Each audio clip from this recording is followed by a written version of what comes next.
Okay, you can go anytime. Hi there, I'm Ann Pentland, the better half of Greg Dixon. Can't call me Whiffy because we never got married, but there you go. We got our two kids, twins, Kale Nicholas Dixon and Graham Corey Dixon, and that's us. And I'm standing, Greg caught me out in my gardening garb because I'm out working in the garden as I do almost every day, and he wanted to video my garden. So here it is. Isn't it beautiful? Well, this used to be, when we first had this property, we've been here for 21 years, it'll be this summer. And when we first had it, there was a huge cypress hedge all around the front yard, and I was not even going to look at the house because it was so ugly.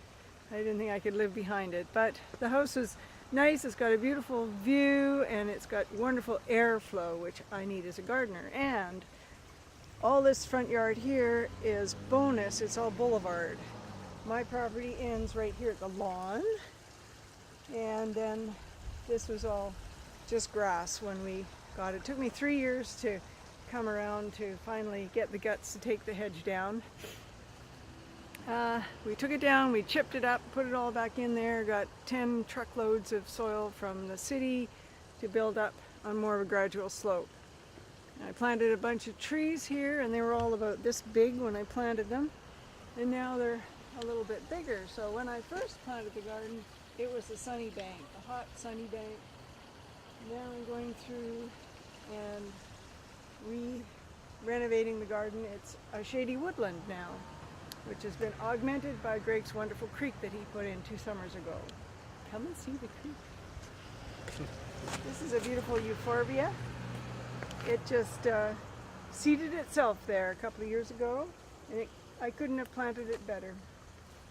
It's getting a bit big, but and now there's a little one coming on this side that seeded itself.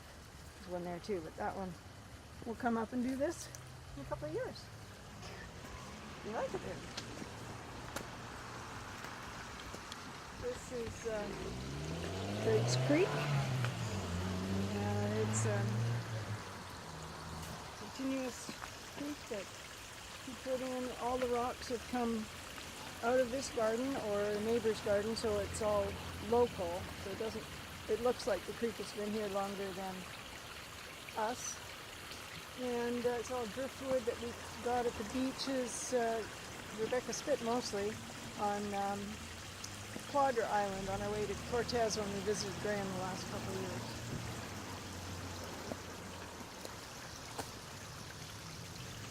So this is Brunnera Jack Frost, it's called, which is a perennial forget-me-not, but it has wonderful variegated leaf and brighter blue flowers than the forget-me-not.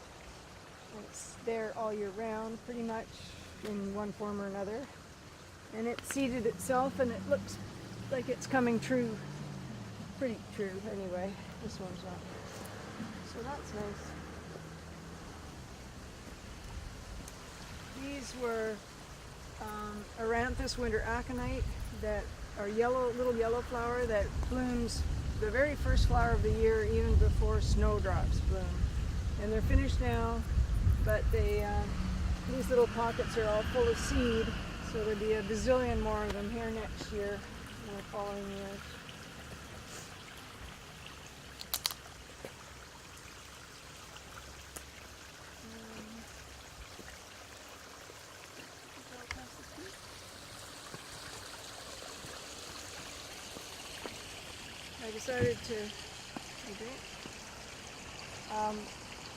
I decided to use some of this ginger that was in the garden and being sort of a nuisance in the garden to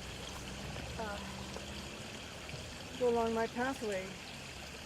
And it's going to be a nuisance here too, it looks like. I just see it right here. This is a wonderful plant called Camassia, the blue flower here, or camas, and it's really effective because it's sort of after all the daffodils are finished and the tulips are mostly done, and the annuals haven't started to bloom yet, so it's a wonderful plant to spread that gap. This is a very unusual plant down here. This is called Paris.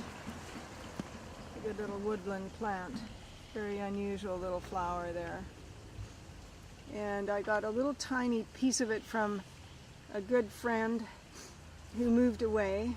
And so this, like so many plants in my garden, have got stories to tell from friends to remember. I got plants from. Now it's got huge, so I thought it was going to be hard to grow.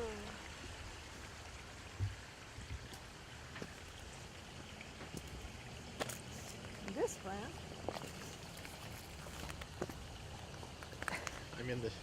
I'm causing the shadow. Yeah, you can get it from this side better with the massey behind you.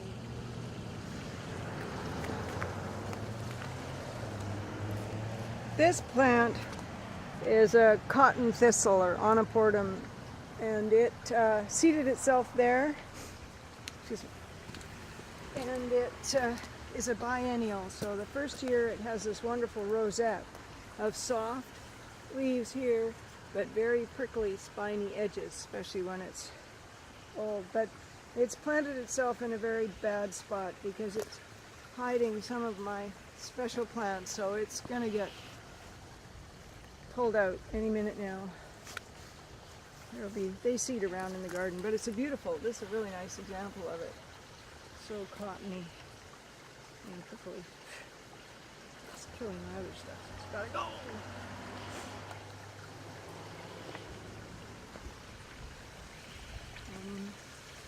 Too late now, but I have this collection along here of mediums. They're all sort of finished now. So.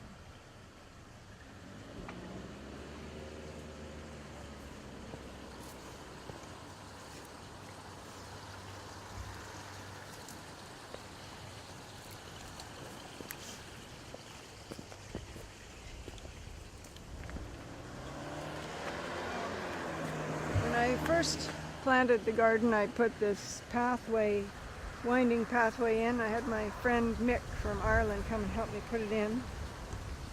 Hard to get good help these days. But anyway, and then I put the Sucidophyllum there, and I have a Styrax japonica here, which I had two of them. I had one over here and one here.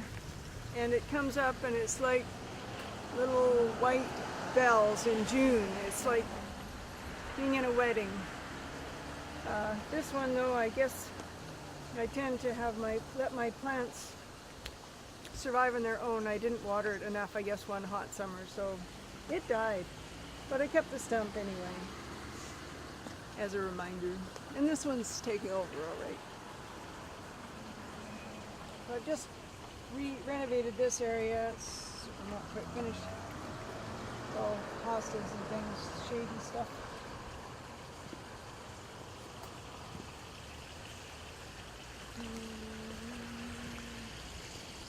And I've been using a lot of the driftwood. We've got a lot of driftwood, so I'm using it everywhere in the garden. Sort of create terraces a bit.